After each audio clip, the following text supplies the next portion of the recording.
Senator Bato sa paligid niya. Pwede ba itago niyo yung cellphone?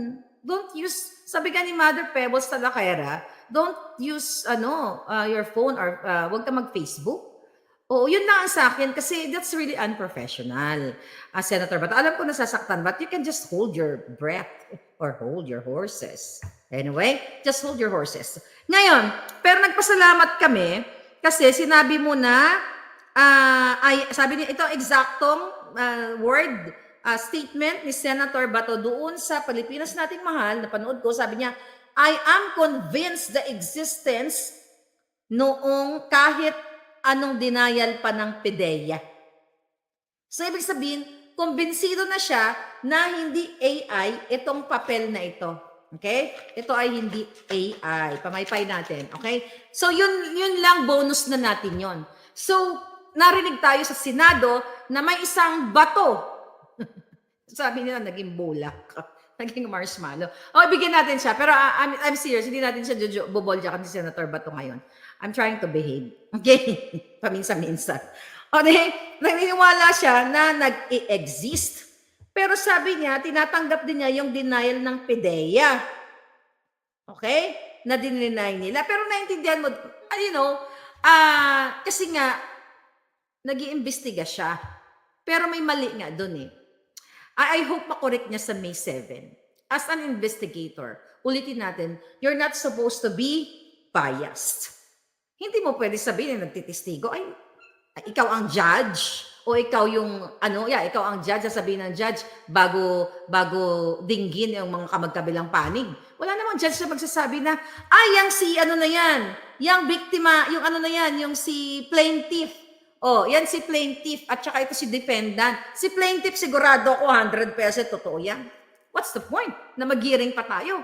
100% na 100% na sila nagsasabi ng totoo. So dapat in-adjourn na lang yung hearing na yon. But anyway, I hope ma-improve sa May 7 ang hearing na yon. At malinaw pa sa sikat ng araw na inamin na nga ni Senator Bato na nag-i-exist ang PDEA, ang Pre-Op and Authority to Operate. Kasi sabi niya, nakita daw niya na totoo yung papel at nakalista yung mga vehicles nga na ginamit during that time at in-identify mismo ng PDEA Lazo. Okay? So, ngayon may panser pa nga daw, may butas pa. So actually winning sa atin 'yon. Kaya nga sabi ko kay Senator Bato, yung message ko sa kanya, sa May 7, I hope you get some rest. At talagang tutukan natin to para mas ma-expound mo yung interpellation mo. Para matutukan mo, kasi gusto namin marinig na tanungin mo yung mga pictures, di ba? Tanungin mo si Morales kung paano niya ba i-visualize sa taong bayan. Kasi parang kapag nag-imbestiga ka, dinadala mo sa moment yung nakikinig sa'yo na ano ba nangyari? Sige, dalhin mo ako. Di ba yun yung tanong ko kay Morales, I think, nung first time ko sa interview. Dalhin mo ako sa sitwasyon na yun noong 2012. Ano yun? You imagine ko, ano yung naalala mo? Ano yung nakalagay sa picture? Tinanong ko pa nga, ano yung suot niyang damit? Hindi na nga niya maalala. So yun yung kind of investigation ang gusto nang marinig ng taong bayan. So, wag na muna tayo mag-away-away. Huwag muna tayo awayin si Senator Bato. Kasi baka pagod lang. Okay? Tao lang naman daw siya. So let's give him a chance. Kasi, why? Kasi, pressure pa natin siya. Sorry, Senator Bato. But we have to pressure you. Kasi, sabi mo naman, gusto mong makita ng taong bayan na unbiased ka. But doon nga sa pagsabi mo, sa mista mo, o kay Lasso, bias talaga. You just correct yourself on May 7. Pero, doon sa sinabi mo sa Pilipinas Nating Mahal, na binrot out nga ni Ka Eric, yung tungkol sa pagkidnap ni Lisa sa mga bata, ang extraction, pakipagsabuatan niya, we will give you all the information very soon. Okay? So, I hope, titingnan natin kung ano ang, attach natin kay Ontiveros kung may sasagot siya doon. Pero you will receive something from the victims. And I will assure you, very soon. Okay? You promise to the Filipino people na you open also an investigation kapag cover mo sa iyong komite ay hindi ko pa alam kung ano pa yung mga hawak mong committee, nakarayin natin si Lisa Marcos sa pagkasangkot niya sa pagkidnap sa mga bata doon sa video na pinakita ko sa inyo, yung audio muna tas naging video. So wag niyo munang away-awayin si Senator Bato. Tama na yun na na-express natin yung ating sentimiento at walang mali sa ating sentimiento. Meron din siyang sentimiento. Wala rin namang mali sa sentimiento niya. Kanya-kanya tayo. Pero syempre, pipiliin natin yung majority. 'Di ba? Yung nararamdaman natin. Ako naman, when I say pasensya, nagpasensya ako kasi yung kamay ko ayaw tumigil sa kakatag sa kanya during the Senate hearing. 'Di ba? Kasi tinag ko siya sa nagping-ping talaga siguro yung telepono niya. So, well, I'm not supposed to say pasensya, but I am man enough. O, di ba? Kahit babae ako, I am man enough. Okay? So, kaya nga, ano natin, kalampagin natin si Senator Bato na matulog siya ng bonggang-bongga before the hearing sa May 7 at, pagganahin niya lahat ng billions of neurons niya para mas ma-expound, ma-extract, wag pala extract, baka ma-extract si Morales. Okay? Ma-scrutinize yung pagtatanong niya doon sa mga resource person. Okay? Okay. Anyari sa ibang senador? Oo nga, isa pa yon. Tignan mo. Kaya yung mga ibang senador, si Chester nandito, si Ana Trix Gutierrez nandito. Yes, ano nangyari sa mga senador? That's a good question sa mga tandaan nyo ito mga pangalan ng mga jutang ginimes. Okay? Mga pangalan ng senador ay, ano pangalan ng mga giatay? Okay. Parang may nag-send sa akin. Anyway, ito yata yan. Ito. Pangalan ng mga senador na wala doon. Committee on Public Order and Dangerous Drugs. Okay. Ayan, tiyan mo. Si Jinggoy Estrada, wala. Si Senator Bongo, nasaan ka? Kailangan ka ng bayan. Si Francis Tolentino o Miss Kerda. Okay, si Binay, wala. Si Grace Po, wala. Si Villar, wala. Si Robin Padilla, wala. Si Joseph Victor Ejercito, wala. Si Mark Villar, wala. Si Ontiveros, wala. Wala ang mga hitad. Okay? Si Ligarda, si Villanueva, si Pimentel. Only Senator Bato. Kaya nga sabi ko, we have to be grateful. Kasi nandoon siya at inimbestigahan niya ito in aid of legislation. Wala naman kami sinasabi, Senator Bato, actually, na i-prosecute mo yung mga na yun, yung mga taong yun. Pero, malinaw na medyo may may failure talaga doon. Pero sa araw na ito, Senator Bato, bibigyan kita ng panibagong assignment. Alright? Bigyan kita ng bagong assignment. Mga kababayan, si Lasso at si Bitong ay pinagluloko ang taong bayan. Bakit kamo? Here we go. Okay? Unang-una, alright.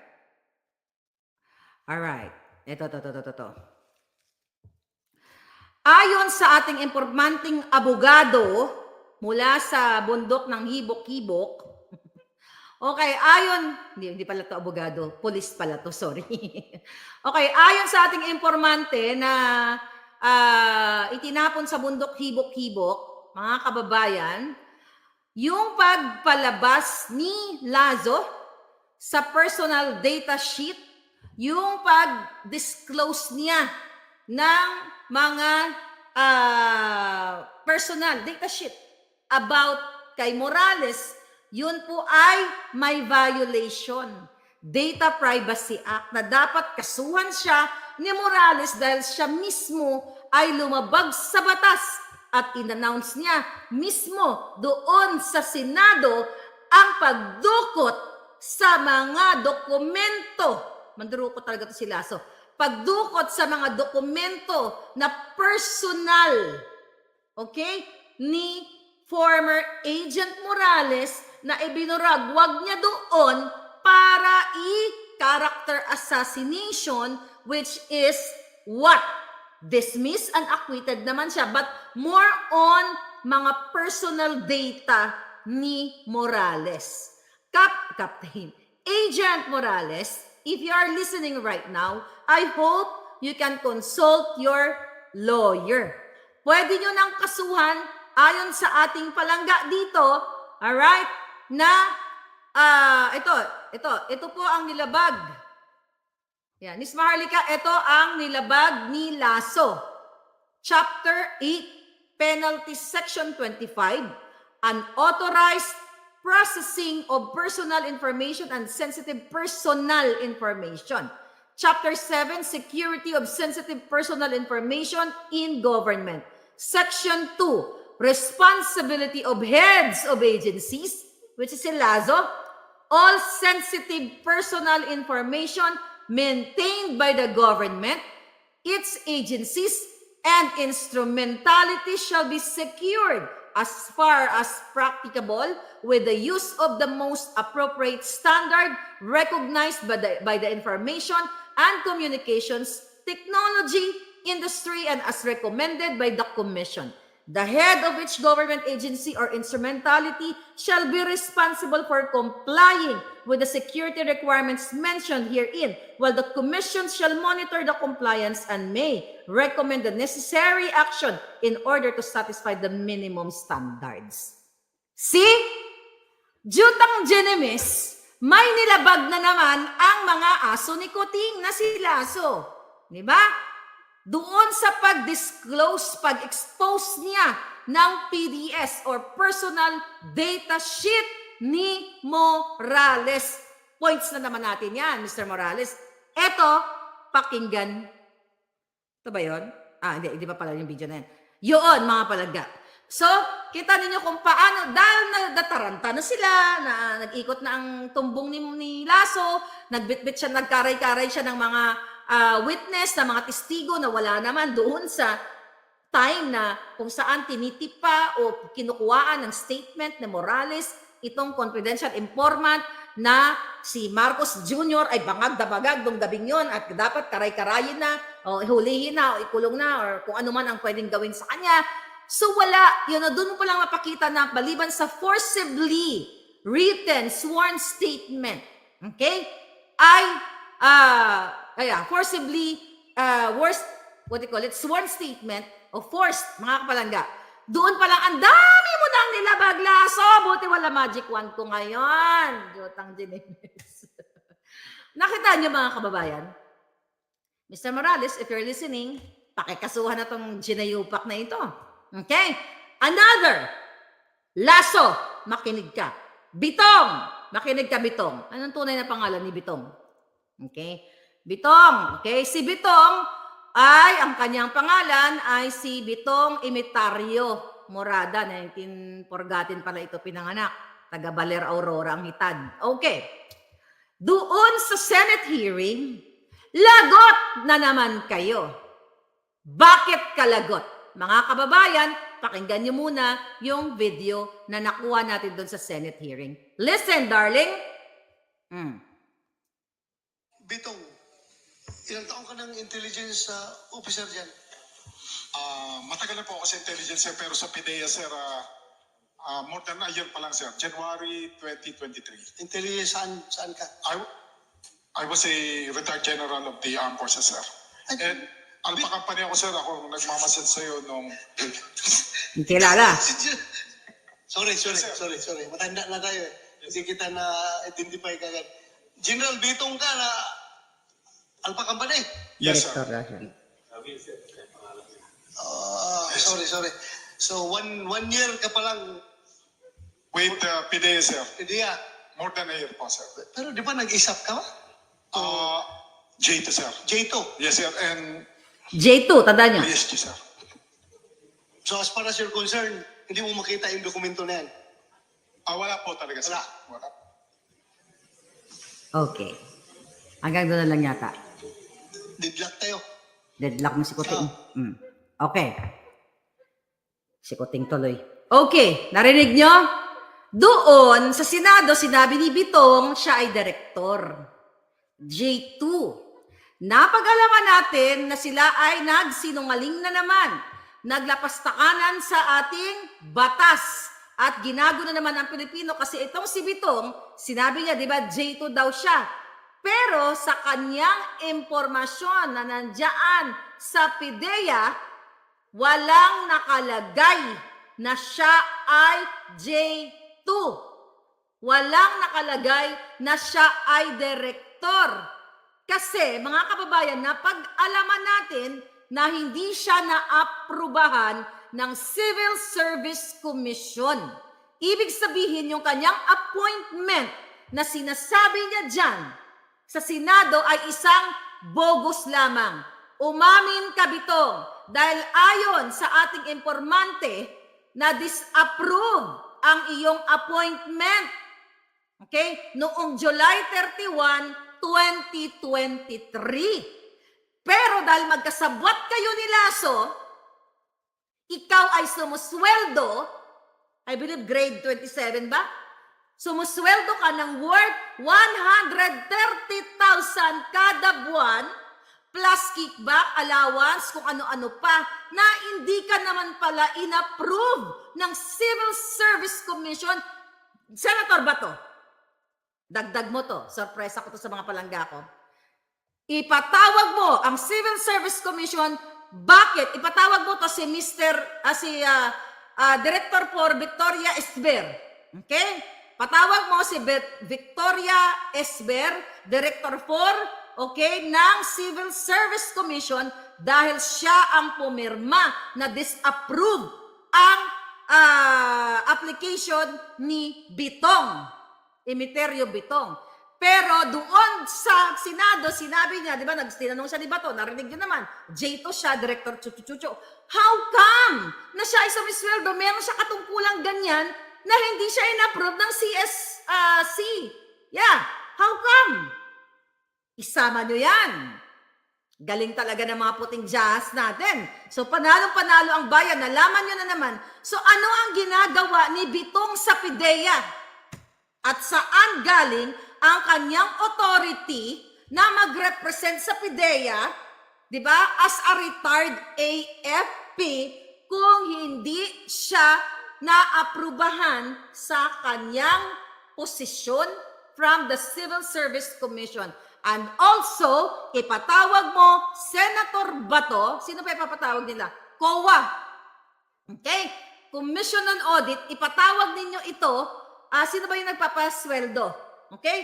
Bakit siya sinisweldohan ng salary grade 27 o 130,000 pesos? Tama ba? Yan, 27 yata. Okay, yung kanilang salary. Sinulat ko yung kanina. Anyway, okay, bakit sumusweldo si Emeterio Bitong? Bakit siya nandiyadyaan sa Senado na sumumpa-sumpa na siya ay direktor pero disapprove ang kanyang appointment? Okay? My God! I hate drugs, sabi nga ni Pangulong Duterte. Okay. So, yung appointment niya ay talagang, okay, hindi na, noong February 23, mga palangga, inappoint siya, sumulat. Okay? Ayon sa ating palangga, itong si Lasso ay, syempre, tao niya to, syempre siya ang gustong maging gusto niyang paupuin itong si Bitong as Director 3. Di ba sabi niya, Director 3 siya doon. PIDEA Director, sumumpa sa'yo, Senator Bato. Sumumpa, sinungaling. Hindi siya Director 3 kasi disapprove siya. Hindi siya dapat nandyan sa Senado, hindi siya dapat dyan sa PIDEA. Ngayon, saan galing ang sweldo ni Bitong? Ang lakas ng loob na sasabihin, wala siyang nakitang mga wala siyang nakitang mga pictures at itong mga papel na iniwan ni Morales nung siya ay tinanggal, wala. Kasi pag-cover up niyo pa lang, eto palang paglabag na sa kapakanan ng bayan, paglabag sa konstitusyon, pagbabalahura sa inyo. Saan ka nakakakita? Dinis-approve ng Civil Service Commission, nandyan pa rin sa PIDEA at sumisweldo ng 130,000 plus what? Milyon-milyong kickback? Ano? Bato! Magpakabato ka, Senator Bato. I will forward the information. Sama mo to.